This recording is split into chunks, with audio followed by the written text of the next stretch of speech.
मैं विशाल यादव आप लोगों का the eagle defence and competitive classes में स्वागत करता हूं। आज हम लोग क्लास 9th का साइंस पढ़ेंगे। पहला चैप्टर है हमारे आसपास के पदार्थ, मैटर इन आवर सराउंडिंग्स। तो सबसे पहला चीज़ है और सबसे पहला टॉपिक है कि द्रव्य क्या है। द्रव्य, मैटर। मैटर क्या है? तो हमारे ब्रह्मांड का वह अवयव है जिसमें द्रव्यमान होता है और आयतन होता है। द्रव्य हमारे ब्रह्मांड का वह अवयव है जिसमें द्रव्यमान होता है तथा आयतन होता है। हमारे आसपास जितने भी पदार्थ होंगे जिनको हम ज्ञानेंद्रियों के द्वारा महसूस कर सकते हैं, छू सकते हैं, वे पदार्थ कहलाते हैं या द्रव्य होते हैं। जैसे मैं कहूँ पानी, लोहा, पत्थर, कुछ भी, वे सारे चीज़ें पदार्थ होते हैं। जो भी हमारे आँख से दिखाई पड़ती हैं वे सारे मटेरियल जितने भी होते हैं पदार्थ कहलाते हैं। एक चीज़ और, जो पदार्थ होता है उसको प्राचीन काल में 5 भागों में बांटा गया था। प्राचीन काल में पदार्थ के 5 भाग बताए गए थे: वायु, जल, पृथ्वी, गगन और अग्नि। 5 जो प्राचीन काल में था, जो मैटर के 5 भाग थे: अग्नि, वायु, जल, पृथ्वी, गगन। अग्नि, वायु, जल, पृथ्वी और गगन। किंतु मॉडर्न टाइम में जो पदार्थ है उसको भौतिक गुणों के आधार पर 3 भागों में बांटा गया है। नंबर 1 ठोस, द्रव और गैस। और वहीं पे मैं रासायनिक गुणों की बात करूं तो पदार्थ को रासायनिक गुणों के आधार पर तत्व, यौगिक और मिश्रण के रूप में बांटा गया है। यह मैं अभी पहले चैप्टर का थोड़ा इंट्रो दे रहा हूँ। इसमें इंट्रो के अंदर बहुत सारी चीज़ें हैं जिनको हम विस्तृत से बाद में पढ़ेंगे। तो हमारे आसपास के पदार्थ में सबसे पहले जानना है कि पदार्थ क्या है। पदार्थ मैंने बताया कि वह ब्रह्मांड का वह अवयव होता है जिसमें द्रव्यमान तथा आयतन होता है। अर्थात हमारे चारों तरफ जो भी चीज़ें होंगी उनमें द्रव्यमान होगा और वे स्थान घेरेंगी। अब जान लीजिए इनसे रिलेटेड कुछ परिभाषाएं जिनको मैं कहूँगा कि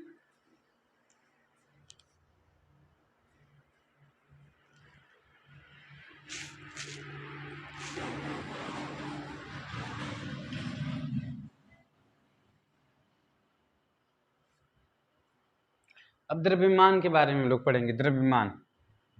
द्रव्यमान, इसको बोलते हैं मास। इंग्लिश में क्या बोलते हैं? मास। जो मास होता है अर्थात किसी पदार्थ में के अंदर वास्तविक द्रव्य की मात्रा को ही उसका द्रव्यमान कहते हैं। किसी पदार्थ के अंदर उपस्थित द्रव्य की वास्तविक मात्रा को उसका द्रव्यमान कहा जाता है। जो द्रव्यमान होता है इसे स्मॉल एम से दर्शाते हैं। स्मॉल एम से दर्शाते हैं। अब आयतन क्या होता है? द्रव्यमान हो गया। नंबर 2 आयतन। इसको वॉल्यूम बोलते हैं। वॉल्यूम। जब कोई चीज अगर स्थान घेरती है, जगह घेरती है, तो उसको हम आयतन कहते हैं। वह कोई भी चीज जो स्थान घेरती है उसको आयतन कहते हैं। अर्थात मैं आप लोगों को बताऊं तो जैसे अगर कोई एक ग्लास ले लिया जाए, एक ऐसा ग्लास ले लिया जाए जिसमें इसके अंदर जितना पानी अपना स्थान घेर सकता है या जितना पानी भरा जा सकता है वही उसका आयतन कहलाता है किसी भी चीज की। और जो द्रव्यमान होता है द्रव्यमान निश्चित होता है, यह जगह परिवर्तन होने पर बदलता नहीं है। जो द्रव्यमान होता है यह निश्चित होता है, अगर जगह बदलती है तो परिवर्तित नहीं होगा। अब द्रव्यमान से रिलेटेड एक और आयतन हो गया कि आयतन जो कोई भी वस्तु जो स्थान घेरती है, जितना स्थान घेरती है वही उसका आयतन होता है। कोई भी वस्तु जितना स्थान घेरती है वह उसका आयतन होता है। और दूसरी चीज कि द्रव्यमान से रिलेटेड है, जैसे कुछ लोगों को कंफ्यूजन होता है कि द्रव्यमान और भार में क्या अंतर है। भार तो जो द्रव्यमान होता है वह निश्चित होता है, द्रव्यमान निश्चित होता है और जगह परिवर्तन होने पर यह बदलता नहीं है। द्रव्यमान को स्मॉल m से दर्शाते हैं, इसका मान नियत होता है या निश्चित होता है। जो भार होता है इसको स्मॉल w से दिखाते हैं। भार की परिभाषा अगर कोई पूछे तो मैं बता सकता हूँ कि आप लोग कह सकते हैं कि जैसे जब पृथ्वी द्वारा एक आकर्षण बल लगाया जाता है हर वस्तु पे, तो पृथ्वी द्वारा किसी भी वस्तु पे लगाया जाने वाला जो बल होता है उसी को हम उसका भार कहते हैं। अर्थात जो W होता है, W बराबर पृथ्वी द्वारा लगाया जाने वाला बल mg होता है, mg। तो भार बराबर हो जाएगा mg। अगर कोई आपसे पूछे कि द्रव्यमान तथा भार में संबंध बताइए, द्रव्यमान तथा भार में संबंध, तो हम कह सकते हैं कि द्रव्यमान भार बराबर भार को मैं W से दिखाऊंगा।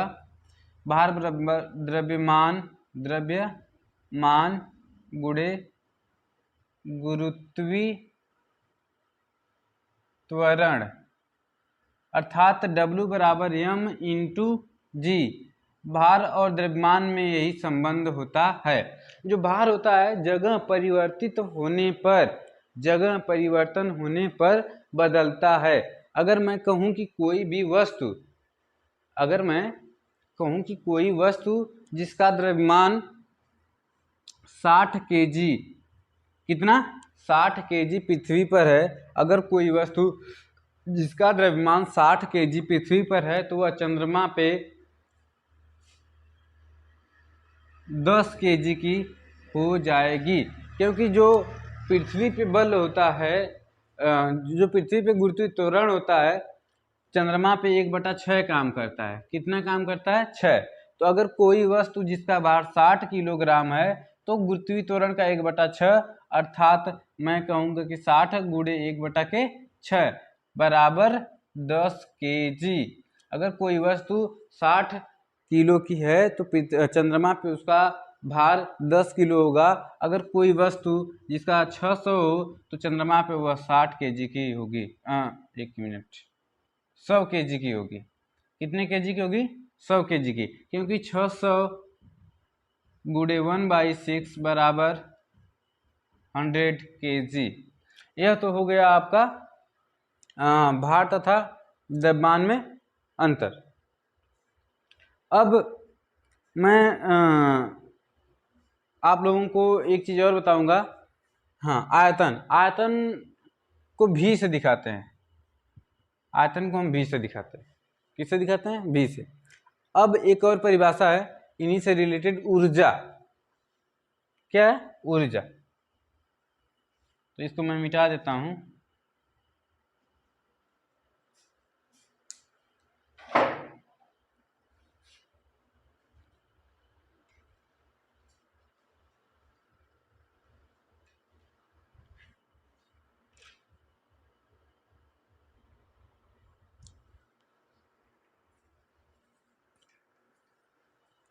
हम अब पढ़ेंगे ऊर्जा। ऊर्जा को इंग्लिश में एनर्जी बोलते हैं। ENERGY,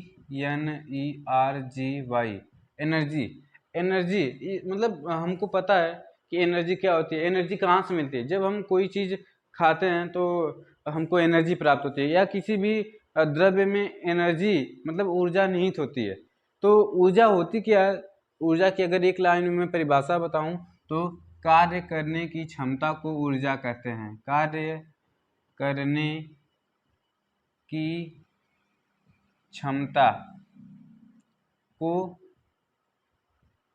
ऊर्जा कहते हैं। कार्य करने की क्षमता को हम ऊर्जा कहते हैं। अब देखिए ऊर्जा, ऊर्जा के कई सारे रूप होते हैं। अब नंबर 1 मैं दिखा रहा हूँ तो गतिज ऊर्जा, गतिज ऊर्जा, और प्रकाश ऊर्जा, प्रकाश ऊर्जा, और नंबर 3 पवन ऊर्जा, पवन ऊर्जा, विद्युत ऊर्जा, विद्युत ऊर्जा, परमाणु ऊर्जा, एक मिनट छोड़िए उसको, हाँ जल ऊर्जा, जल ऊर्जा। मतलब ऊर्जा का बहुत सारा रूप है। ऊर्जा 20-22 प्रकार के अगर मैं बताऊं तो मतलब बहुत सारी ऊर्जा हैं, अर्थात हर एक पदार्थ में ऊर्जा निहित होती है। मान लीजिए कि हम खाना खाते हैं तो हमको खाना से प्राप्त होती है ऊर्जा, और ऊर्जा का उपयोग हम किसी कार्य को न किसी कार्य को करने में करते हैं। तो जो ऊर्जा होती है, ऊर्जा के बहुत सारे रूप होते हैं, कार्य करने की क्षमता को ही ऊर्जा कहते हैं। अब ऊर्जा का एक आइंस्टाइन, जो अल्बर्ट आइंस्टाइन नाम के एक साइंटिस्ट हैं, उन्होंने एक ऊर्जा तुल्यता का समीकरण दिया है। उस ऊर्जा तुल्यता का समीकरण जो है उसको मैं कहूँ कि E बराबर mc², इसको ऊर्जा, एक मिनट, ऊर्जा तुल्यता का समीकरण, ऊर्जा तुल्यता का समीकरण, ऊर्जा तुल्यता का समीकरण। अगर मैं कहूँ कि एक साइंटिस्ट या वैज्ञानिक जी, जो जिनका नाम है Albert Einstein, Albert Einstein, Einstein भी बोलते हैं कुछ लोग, आइंस्टीन, उन्होंने एक समीकरण दिया है के अनुसार, मैं लिख दूंगा के अनुसार एक समीकरण है जिसको मैं कहता हूँ E बराबर mc², E बराबर mc²। उन्होंने बताया कि द्रव्यमान को ऊर्जा में चेंज किया जा सकता है या ऊर्जा को द्रव्यमान में चेंज किया जा सकता है। उनका एक थ्योरी थी, उस थ्योरी के अनुसार उन्होंने बताया कि द्रव्यमान को ऊर्जा में बदला जा सकता है या ऊर्जा को द्रव्यमान में बदला जा सकता है, अर्थात ऊर्जा इक्वल टू द्रव्यमान गुणे प्रकाश का वेग का स्क्वायर। तो उन्होंने बताया कि ऊर्जा को द्रव्यमान में बदला जा सकता है या द्रव्यमान को ऊर्जा में बदला जा सकता है। अब प्रकाश का वेग होता है, उसको C से दिखाते हैं, C बराबर होता है 3 लाख किलोमीटर प्रति सेकेंड। ऊर्जा बराबर द्रव्यमान गुणे प्रकाश का वेग या वेग का स्क्वायर, E बराबर mc²। C मतलब होता है स्पीड ऑफ लाइट। प्रकाश की चाल होती है 3 लाख मीटर प्रति सेकेंड, अर्थात 3 गुणे 10⁸ मीटर प्रति सेकेंड। इसको मैं लिख सकता हूँ 3 × 10⁸ मीटर प्रति सेकेंड। इसको मीटर में कन्वर्ट कर दिया गया है। तो अब ऊर्जा के बाद मैं आऊँगा पदार्थ के भौतिक स्वरूप के बारे में, कि पदार्थ का भौतिक स्वरूप क्या होता है। ठीक है, इसको मैं मिटा देता हूँ अब।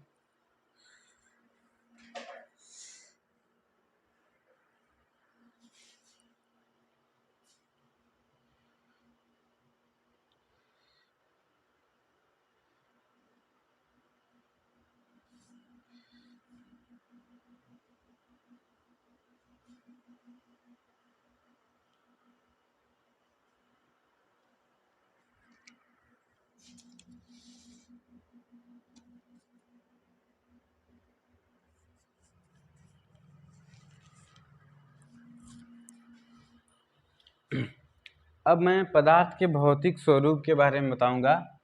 पदार्थ का भौतिक स्वरूप, देखिए जो पदार्थ होता है वह बहुत ही छोटे छोटे कणों से मिलकर बना होता है। पदार्थ बहुत ही छोटे छोटे सूक्ष्म कणों से मिलकर बना होता है, जिनको नग्न आँखों से देखना संभव नहीं होता है। वे एक दूसरे से परस्पर मिलके, मतलब एक दूसरे से सटे हुए होते हैं। अर्थात मैं कहूँ कि जो पदार्थ होता है बहुत छोटे छोटे कणों से मिलके बना होता है। उन कणों के मध्य एक आकर्षण बल काम करता है। जो पदार्थ किसी छोटे छोटे कणों से मिलके बना होता है, उन कणों के बीच एक आकर्षण बल काम करता है, और जैसे अगर पदार्थ एक ही प्रकार का है तो समान कणों के मध्य जो बल लगता है उसको ससंजक बल कहते हैं। क्या कहते हैं? ससंजक बल। अभी मैं बताऊंगा कि जैसे पदार्थ अनेक सूक्ष्म कणों से मिलकर बना होता है, बना होता है। अब पदार्थ अनेक सूक्ष्म कणों से मिलकर बना होता है जिनको नग्न आंखों से, किससे? जिनको नग्न आंखों से देखना संभव नहीं है।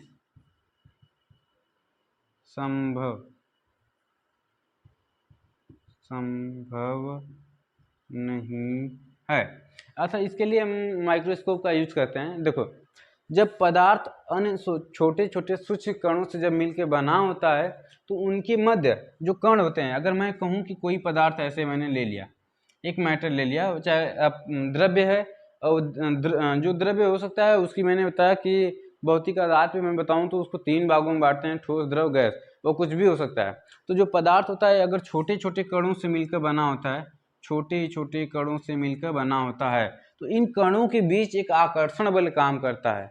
इन कणों के बीच एक आकर्षण बल काम करता है तथा इनके कणों के मध्य एक जगह खाली होती है जिसको रिक्त स्थान बोलते हैं। इसको अंतरा अणु आकाश बोलते हैं। अंतरा अणु आकाश बोलते हैं। पदार्थ जो होता है छोटे सूक्ष्म कणों से मिलकर बना होता है। ये छोटे पदार्थ के जो कण होते हैं निरंतर गतिशील भी होते हैं। पदार्थ के छोटे छोटे कण निरंतर गतिशील भी होते हैं। फिर इसको मिटा के आगे थोड़ा कुछ बताया जाए।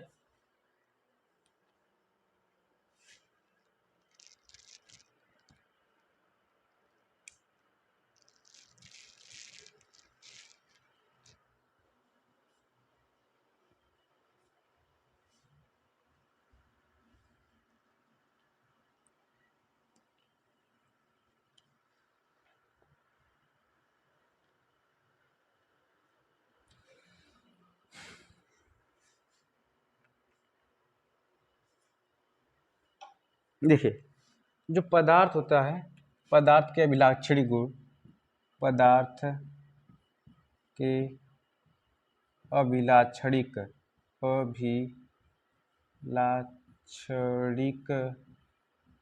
गुण, अर्थात मैं बताऊंगा कि पदार्थ के जो अभिलाक्षणिक मूल अभिलाक्षणिक गुण होते हैं वो क्या क्या होते हैं। नंबर 1, पदार्थ के कणों के मध्य रिक्त स्थान होते हैं। पदार्थ के कणों के मध्य रिक्त स्थान होते हैं। नंबर 2, पदार्थ के कण निरंतर गतिशील होते हैं। पदार्थ के कण निरंतर गतिशील होते हैं, अर्थात मैं कहूँ कि अब एक चीज इसको समझते चलेंगे हम लोग। देखिए, पदार्थ के कणों के मध्य रिक्त स्थान होते हैं। अगर आप किसी से भी कहेंगे कि पदार्थ के कणों के मध्य रिक्त स्थान होते हैं तो वह कहेगा सिद्ध करिए, कैसे पता चला कि पदार्थ के कणों के मध्य रिक्त स्थान होते हैं? तो हम कहेंगे ठीक है भैया, हम एक गिलास पानी लेते हैं और एक लेते हैं नींबू को उसमें निचोड़ देते हैं। नींबू का स्वाद खट्टा होता है किंतु पूरे पानी का स्वाद अब खट्टे जैसा हो जाएगा। ऐसा क्यों होता है? देखिए, क्योंकि जो पानी बना होता है छोटे छोटे कणों से ही मिलके बना होगा। कणों से कहने का मतलब कि मॉलिक्यूल से ही मिलके बना है। पानी का सूत्र होता है H2O। पानी का जो सूत्र होता है H2O। जो पानी है, पानी के जो कण अणु हैं उनके मध्य रिक्त स्थान होता है। जो उनके छोटे छोटे कण होते हैं उसमें रिक्त स्थान होता है। उस रिक्त स्थान में जो नींबू के कण होते हैं, नींबू का जो रस होता है, उसके जो अणु होते हैं जाके उसमें समाहित हो जाते हैं और इसीलिए पूरे पानी का स्वाद नींबू जैसा हो जाता है। तो इससे सिद्ध होता है कि पदार्थ के कणों के मध्य रिक्त स्थान होता है। अगर कोई पूछे तो आप ऐसे ही बोल सकते हैं कि अगर कोई द्रव ले लिया जाए, कोई भी उसमें बालू को डाला जाए तो बालू के कण उसमें आराम से समाहित हो जाते हैं, अर्थात उनके मध्य रिक्त स्थान होगा तभी तो कोई भी चीज कहाँ रखी जा सकती है। मान लीजिए एक कमरा है, वो कमरा पूरा फुल भरा हुआ है, तो उसमें अगर हमको कोई भी चीज रखनी है तो उसमें जगह थोड़ी बहुत खाली होगी तभी ना होगा। वही चीज है कि अगर पानी है, पानी में अगर कोई चीज डाल रहे हैं तो उनके अणुओं के मध्य थोड़ा बहुत रिक्त स्थान होगा, तभी कुछ ना कुछ उसमें जा सकता है। अब दूसरी चीज कि पदार्थ के कण निरंतर गतिशील होते हैं। अब कैसे पता कि पदार्थ के कण निरंतर गतिशील होते हैं, इसको देखिए। मैं कहूँ कि अगर पदार्थ, कोई पदार्थ जैसे निरंतर गतिशील होते हैं, जैसे मैंने ले लिया अगरबत्ती, अगरबत्ती को जलाया जाए, क्या किया जाए, जलाया जाए तो उसकी सुगंध पूरे कमरे में फैल जाती है। अगर परफ्यूम ले लिया जाए, परफ्यूम को ऐसे किया जाए, स्प्रे किया जाए, तो उसको जहाँ पे स्प्रे हुआ तो उतना ही दूर होना चाहिए ना, पूरे कमरे में उसकी सुगंध फैल जाती है। वैसे ही अगर मैं कहूँ कि जैसे अगरबत्ती को जलाया तो उसकी सुगंध फैल रही है, अर्थात अगर जैसे अगरबत्ती जो है, अगरबत्ती उसको जलाने पे उसकी जो सुगंध होती है पूरे कमरे में फैल जाती है। वैसे ही मैं इस पे निष्कर्ष निकाल के कह सकता हूँ कि अगर कोई भी पदार्थ है उसका तापमान बढ़ाया जाए, क्या बढ़ाया जाए, तापमान। अगर किसी भी पदार्थ का तापमान बढ़ाया जाए तो उसके कण और अत्यधिक गतिशील हो जाते हैं। क्यों? क्योंकि उनको गति मतलब ताप मिल जाता है। अर्थात मैं कह सकता हूं कि पदार्थ का ताप बढ़ने पर उसके कणों की गतिज ऊर्जा बढ़ जाती है, कि गतिज ऊर्जा बढ़ जाती है। एक चीज और मैं बता सकता हूँ कि पदार्थ के कण निरंतर गतिशील होते हैं, तो इसको एक और एग्जांपल से समझो। जैसे बचपन में हम लोग कलम, कोई भी कलम खराब हो जाती थी तो उसको ले जाके पानी में ऐसे डाल देते थे, तो लगता था कि स्याही पीछे ही भाग रही है। तो ऐसा होता है क्योंकि उससे जो कण होते हैं निरंतर गतिशील होते हैं। अगर ना आपको समझ में आए तो करिए, ठीक है, देखिए कैसे गतिशील होते हैं। एक गिलास पानी ले लीजिए और उसमें कोई कलर डाल दीजिए। अब कलर डालेंगे तो उसके जो कण होंगे निरंतर गतिशील होंगे, क्योंकि कुछ टाइम बाद देखेंगे कि वह कलर पूरा पानी में, उस पूरा पानी उस कलर का हो गया। अर्थात जो उस कलर के रंग थे, उस रंग के जो कण थे उस पूरे पानी में घुल गए, अर्थात उन्होंने गति किया होगा तभी ना। तो यही चीज है कि पदार्थ के जो कण निरंतर गतिशील होते हैं, अर्थात पदार्थ का ताप बढ़ने पर उसके कणों की गतिज ऊर्जा भी बढ़ जाती है। ठीक है, इसको देखो, पदार्थ का ताप बढ़ने पर उसके कणों की गतिज ऊर्जा बढ़ जाती है। ये कैसे बताएंगे हम? कहेंगे पानी ले लीजिए, पानी को उबालिए, देखिए जैसे ही पानी को उबालते हैं तो उसके कण इतने गतिशील हो जाते हैं कि भाप बन जाते हैं। क्या बन जाते हैं? भाप। और भाप बन के उड़ जाते हैं, अर्थात उनकी गतिज ऊर्जा क्या हो जाती है? बढ़ जाती है। जब गतिज ऊर्जा बढ़ जाती है तो वे मतलब गति करने लगते हैं। गति जैसे गति करते हैं तो भाप बन के उड़ जाते हैं।